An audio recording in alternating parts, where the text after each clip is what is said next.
how to balance better. I'm going to teach you on a tree pose, but this is going to lay the foundation for any standing balance posture.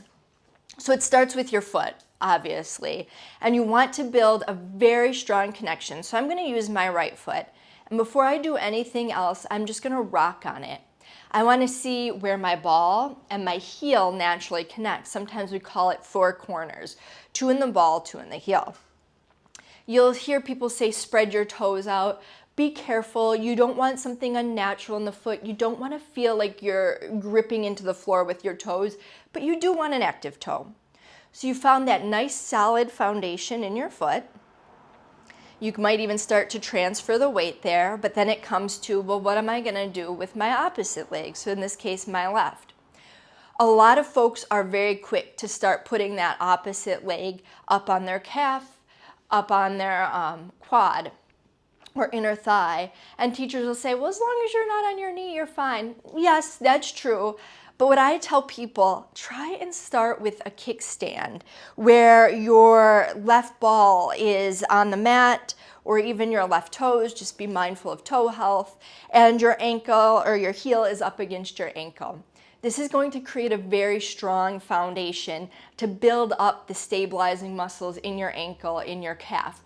When you're very quickly moving up and you're maybe not ready, you haven't laid that solid foundation, you're just going to be constantly coming out. And yes, you can build up strength, but you're also just going to be putting a lot of tension on your body.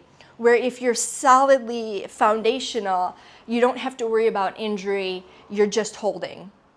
So now you have your feet in place, and once you do that, you want to make sure, and this is key, that your standing balance knee is soft. We do not want to be locked out. The stiffer your tree, the more likely it is to be felled by the wind or a strong storm. You want to be able to go with the natural flow, because our body is going to move and wiggle in these poses.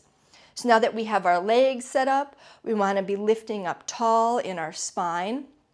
We want a strongly engaged core. That's not just sucking in, and it's not glamour muscles. It is pulling your belly button towards your spine, but it's also lifting up from your pelvic floor. We want shoulders away from our ears. We always want a softness. Remember that the softer our tree, those winds come in, even if they're just our own body teetering and tottering and building up those flexor or those stabilizing muscles. We're going to go with the flows. If we're rigid and stiff, we're more likely to fall out. So standing up nice and tall, shoulders soft. Sometimes we see our hands at our heart. Sometimes we bring them overhead. Jaw soft. And something I see people doing a lot, they're afraid to breathe in balance poses. It's like, if I take a breath in, I'm going to lose the engagement of the core. If I exhale out, I'm gonna, fall out of the pose. Breath gives you strength. Oxygen gives you strength. So start here, kickstanded. As you start to feel stronger, then you can start exploring the calf, and this might take 6 weeks. This may take months. You may never come out further than a kickstand, and that's okay if you're getting stronger. But eventually, with time, you might go to the inner thigh.